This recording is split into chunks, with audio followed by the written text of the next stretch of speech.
It's not as if we couldn't see it coming from a mile off, with his name on in big flashing neon letters, but I'll bet there's not a one of us who's not somehow surprised, who isn't privately amazed at just how different everything looks now. A sudden gap, an absence in a terraced street you'd strolled down all your life and had imagined would be there until the cows came home.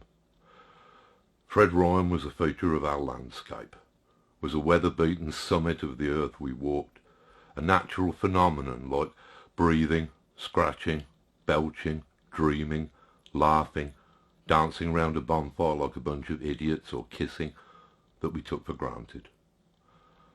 From his crossword puzzled teeth to his lascivious prehistoric chuckle like Sid James trapped in an automatic dishwasher, he was magnificently human, and from birth an heir to working-class nobility.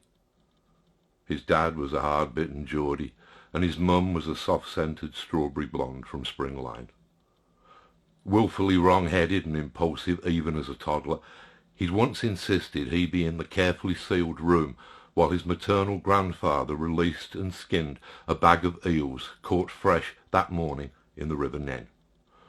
Of course he realised his mistake when the whole kitchen was immediately a horrifying vision of black, viscous commas and cedillas slithering up walls and windows, squirming up the legs of tables, chairs and infant trousers.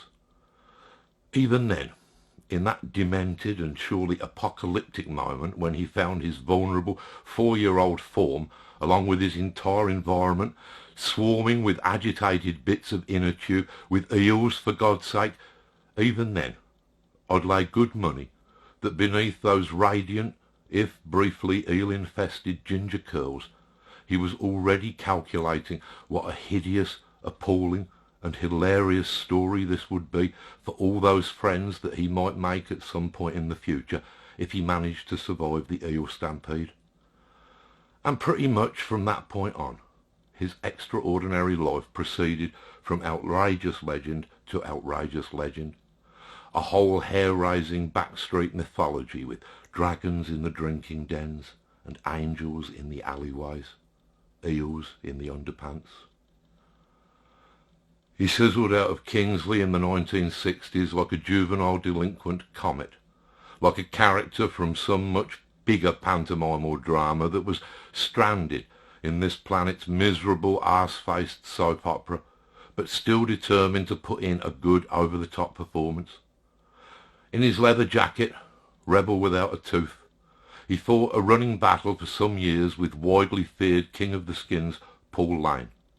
And then, years later, when Paul had become a sweet, remorseful alcoholic who was suffering hallucinations of the devil on a fairground roundabout, it was Fred Ryan who walked with him through the snow on Christmas Eve until they chanced on somewhere that could give the man the help he needed. He never backed down from a fight, be it with an authority or with an individual, but this was usually in defence of something, of some person or some principle. He was, for instance, never fond of racism, a point of view that Fred put vigorously forward in debate with the half-dozen xenophobic bikers who had for a period taken over the Black Lion. You don't get a smile like that, like a field-stripped accordion, from too many hobnobs.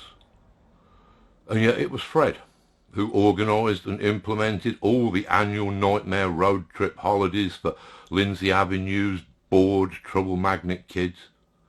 And Fred who always helped out on the front line of whatever worthy cause was asking, from green activism to the Anti-Nazi League.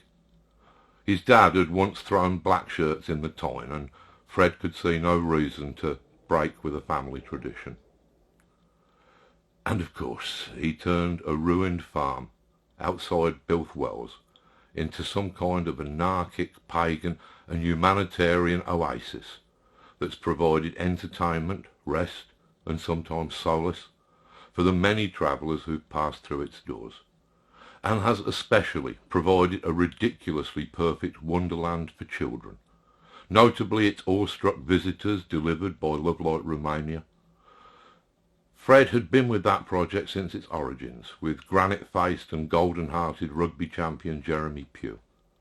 had travelled to Romania and helped out with the building of the orphanage, the hospice or the respite centre, had been personally thanked by the assistant to the Archbishop of Canterbury, and when an American lady evangelist had suggested that these vital institutions had been built by Jesus, Fred informed her that in his time on the job he'd not seen Jesus put a shift in.